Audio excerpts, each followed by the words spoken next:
उम्मीद करते हैं आप सब बिल्कुल सही होंगे, आपकी तैयारी भी बहुत अच्छी चल रही होगी।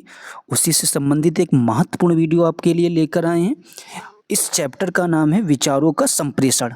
विचारों का संप्रेषण से हर बार 1 से 2 क्वेश्चन आपके एग्जाम में आते ही आते हैं, तो प्लीज़ वीडियो को लास्ट तक देखना ताकि आपके जो 1-2 क्वेश्चन एग्जाम में आए वो छोटे ना। तो चलिए देखते हैं पहला क्वेश्चन हमारा क्या है। सबसे पहले आप देखेंगे पहला क्वेश्चन आपका कह रहा है कि लिखना, आप देखेंगे लिखना और पढ़ना सीखने के संदर्भ में सबसे उपयुक्त कथन क्या होता है। सबसे उपयुक्त कथन हमारा कौन सा होगा। लिखना और पढ़ना सीखना समान रूप से क्या है, ये अंतः संबंधित है। हमारे लिखना और पढ़ना क्या है, ये अंतः संबंधित यानी एक दूसरे से रिलेटेड हैं। ठीक है, अब देखते हैं क्वेश्चन नंबर 2 हमारा क्या है। उच्च प्राथमिक स्तर पर लेखन क्षमता का आकलन करते समय आप किस बिंदु को सर्वाधिक महत्व देंगे। यानी जब आप प्राथमिक स्तर पर होंगे, लेखन क्षमता का किसी का आकलन करेंगे बच्चे का, तो किस बिंदु को सर्वाधिक महत्व देंगे।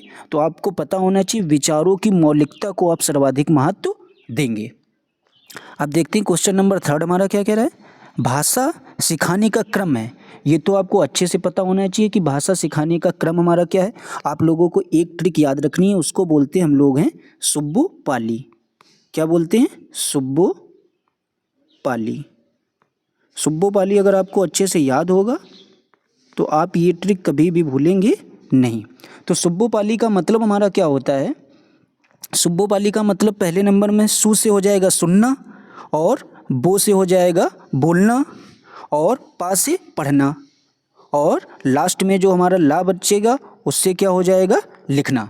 ये एक हमारा क्रम होता है। ठीक है, तो याद रखना है सुब्बू पाली। तो भाषा सिखाने का क्रम सबसे पहले सुनना, फिर बोलना, और फिर क्या करना है, हमको पढ़ना है, फिर उसके बाद में क्या है, लिखना है। ठीक है, ये होता है हमारा भाषा सिखाने का क्रम। ठीक है, अब देखते हैं क्वेश्चन नंबर 5। मंदिरा पहली कक्षा में पढ़ती है और वह मुझे आम बहुत अच्छा लगता है, मैं थक गई आदि वाक्यों का प्रयोग करती है। मंदिरा किस जगह पर गलती कर रही है आपको ये बताना है। जैसे कि मुझे आम बहुत अच्छा लगता है, ठीक है, मैं थक गई, तो देखेंगे लिंग वचन क्रिया आदि की दृष्टि से सर्वनाम का प्रयोग करना क्या है वो जानती है, क्योंकि कहीं पर भी वो गलती बोलने में नहीं कर रही है। अब देखते हैं क्वेश्चन नंबर आगे क्या कह रहे हैं। उच्च प्राथमिक स्तर पर समझकर पढ़ने के संदर्भ में सर्वाधिक महत्वपूर्ण क्या होता है। जब आप उच्च प्राथमिक स्तर, यानी देखेंगे आपका क्वेश्चन जूनियर का है, प्राइमरी का नहीं है, क्योंकि उच्च प्राथमिक स्तर की बात हो रही है। तो समझकर पढ़ने के संदर्भ में सर्वाधिक महत्वपूर्ण क्या होगा, किसी लिखित सामग्री का निहितार्थ समझना। निहितार्थ समझने का मतलब होता है उसको अच्छे से समझना। अब आगे देखते हैं क्या कह रहा है क्वेश्चन।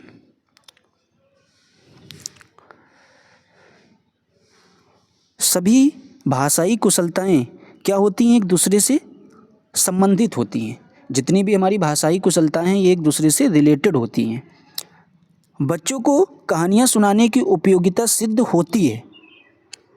उपयोगिता कैसे सिद्ध होगी कि बच्चों को कहानियाँ सुनाना अच्छा होता है, तो कहानी से मिलने वाली सीखों के द्वारा, यानी जो कहानी के अंत में उनको शिक्षा मिलती है कि कहानी किस पर आधारित थी, उससे सीखने को क्या मिला, उसी से जो है बच्चों को कहानी सुनाने की क्या पता चलती है, उपयोगिता। अब देखते हैं आगे। पढ़ने को दैनिक जीवन की ज़रूरतों से जोड़ना या किसी भाषाई कौशल का उद्देश्य है, यानी किस भाषाई कौशल का क्या है, उद्देश्य है। तो ये हमारा पठन कौशल का उद्देश्य है। आगे देखते हैं। दृष्टिबाधित बच्चों को भाषा सिखाते समय क्या करना चाहिए। अब जब दृष्टिबाधित है यानी उनको दिखता नहीं होगा, तो आप क्या करेंगे, अधिक से अधिक जो है, अधिक से अधिक आप क्या करेंगे, अधिक से अधिक आप जो है मौखिक भाषा का प्रयोग करना चाहिए। अधिक से अधिक किसका प्रयोग करना चाहिए, मौखिक भाषा का। ठीक है, आगे देखते हैं। बच्चों की मौखिक अभिव्यक्ति का विकास करने के लिए सबसे कम प्रभावी तरीका क्या है। मतलब कहने का मतलब है उसकी मौखिक अभिव्यक्ति को जो है विकास करने के लिए सबसे कम प्रभावी तरीका, तो व्याकरण आधारित संरचना अभ्यास, क्योंकि व्याकरण में नियम की ज़रूरत होती है और अभी बच्चे हैं तो उसको नियम से रिलेटेड चीज़ें अभी ज़्यादा नहीं बतानी है। आगे देखते हैं क्वेश्चन नंबर हमारा। बच्चे अपनी बोलचाल की भाषा का अनुभव सबसे पहले किससे करेंगे? समाज से, फिर परिवार से प्राप्त करते हैं। बच्चे अपनी बोलचाल की भाषा का अनुभव समाज और परिवार से प्राप्त करते हैं। बोलना कौशल में महत्वपूर्ण क्या है? संदर्भ एवं स्थिति के अनुसार अपनी बात कह सकना। बोलना कौशल के लिए भी तो बात में इंपॉर्टेंट रखती है कि कहाँ पर किस तरीके से आपको बोलना है।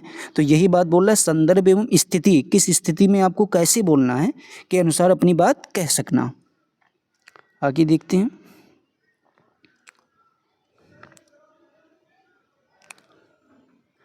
देखेंगे, साहित्यिक विद्या को पढ़ाते समय आप श्वासर पाठन अनिवार्यता बल देंगे, एकांकी पर बल देंगे। ठीक है। श्वासर पठन का मुख्य उद्देश्य क्या होता है? बच्चों की पढ़ने संबंधी झिझक को समाप्त करना। ये हमारा होता है श्वासर पठन का मुख्य उद्देश्य, यानी जो उनको झिझक होती है पढ़ने में उसको समाप्त करना श्वासर पठन का मुख्य उद्देश्य होता है। वाचन के समय पुस्तकों की आंखों से दूरी कितनी होनी चाहिए? 12 इंचेस। ठीक है, कितनी होनी चाहिए? 12 इंच। आगे देखते हैं, मौन पठन के विषय में धारणा क्या है? जो हमारा मौन पठन होता है उसके विषय में धारणा क्या लोगों ने बना रखी है उसको देखते हैं। एकाग्रचित होकर पढ़ने का अभ्यास होता है मौन पठन से। ठीक है, मौन पठन जब आप करेंगे तो एकाग्रचित होकर पढ़ने का क्या होता है? इससे अभ्यास। आगे देखेंगे,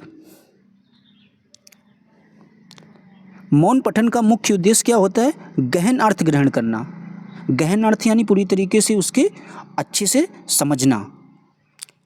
फिर क्या है? पढ़ना, पढ़कर अर्थ समझना। इसका मतलब होता है पढ़ना क्या है? पढ़कर अर्थ समझना। किसी कार्यालय द्वारा एक साथ अनेक परिस्थितियों को भेजा जाने वाला शासकीय पत्र, ज्ञापन या आदेश कहलाता है परिपत्र। यानी किसी कार्यालय द्वारा भेजा गया हो, ठीक है, शासकीय पत्र हो या ज्ञापन या आदेश, क्या कहलाएगा? परिपत्र। श्वासर वाचन का मुख्य उद्देश्य क्या होता है? वही क्वेश्चन फिर से रिपीट हो गया है, बच्चों की पढ़ने संबंधी झिझक को समाप्त करना। लोकगीतों को भाषा की कक्षाओं में स्थान दिया जाना चाहिए क्योंकि इससे बच्चे संस्कृतिगत विशेषताओं से परिचित होते हैं।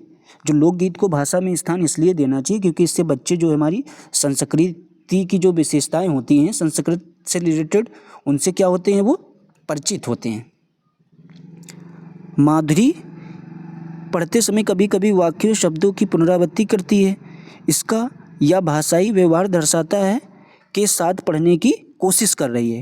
यानी शब्दों की पुनरावृत्ति कर देती है तो इसका मतलब क्या है? के साथ पढ़ने की क्या कर रही है? कोशिश कर रही है। आगे देखते हैं, प्रायः बच्चे बच्चियां विद्यालय में स्वयं को अभिव्यक्त करने में संकोच करते हैं क्योंकि वे जिस भाषा में सहज अभिव्यक्ति कर सकते हैं वह प्रायः विद्यालय में स्वीकृति नहीं होती है। यानी जो जिस भाषा में बोल सकते हैं उस भाषा को जो है विद्यालय अनुमति नहीं देता है बोलने की, इसीलिए जो है अपनी बात कहने में संकोच करते हैं। मौखिक अभिव्यक्ति का रूप क्या है? आशु भाषण। मौखिक अभिव्यक्ति का ये आपके यूपी टेट में क्वेश्चन पूछा गया है। अब देखते हैं, लेखन क्षमता का विकास करने के संदर्भ में आपके लिए सबसे अधिक महत्वपूर्ण क्या है? सुनी, पढ़ी और समझी हुई बातों को क्या करना है? स्वाभाविक व लिखित अभिव्यक्त करना है। लेखन क्षमता का विकास करने के संदर्भ में आपके लिए सबसे अधिक महत्वपूर्ण क्या होना चाहिए? जो सुनी है, पढ़ी है और समझी हुई बातों को स्वाभाविक व लिखित रूप में क्या करना है? अभिव्यक्त करना है। आगे देखते हैं,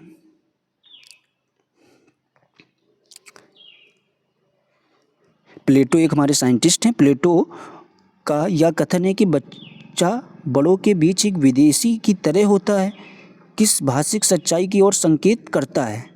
बच्चे अपनी भाषा में बोलते हैं जिसे बड़े सही नहीं समझ पाते हैं। इसका उद्देश्य हमारा तभी होता है बच्चा एक विदेशी की तरह, प्लेटो का इसीलिए कथन है। आगे देखते हैं, भाषा शून्य में विकसित नहीं होती। इसका शैक्षिक निहितार्थ है कि भाषा सीखने के लिए अनिवार्य है सामाजिक अंतःक्रिया अनिवार्य है। भाषा शिक्षण में बालक में मौखिक कौशल के विकास के लिए सबसे कम महत्वपूर्ण क्या है? प्रश्नों के उत्तर पूछना हमारा सबसे कम महत्वपूर्ण है मौखिक कौशल के विकास के लिए। बच्चों के लेखन कौशल का मूल्यांकन करने के लिए कौन सी विधि बेहतर हो सकती है? तो अपने अनुभवों को लिखना, यानी जो बच्चे को पता है वो अपने अनुभव साझा करे। यही जो है लेखन कौशल के मूल्यांकन के लिए सबसे महत्वपूर्ण विधि है। आगे देखते हैं। भाषा के अभिव्यक्त्यात्मक कौशल, यानी अगर किसी से अपनी बात अभिव्यक्त करना है तो किस तरीके से आप करेंगे? या तो लिखकर करेंगे या तो बोलकर। यही दो चीज़ों के द्वारा अपनी बात आप बोल सकते हैं या अभिव्यक्त कर सकते हैं। लिखित भाषा का प्रयोग क्या होता है? अपनी अभिव्यक्ति के लिए किया जाता है। चल, लिखित भाषा का प्रयोग किसकी अभिव्यक्ति के लिए किया जाता है? स्वयं की अभिव्यक्ति के लिए।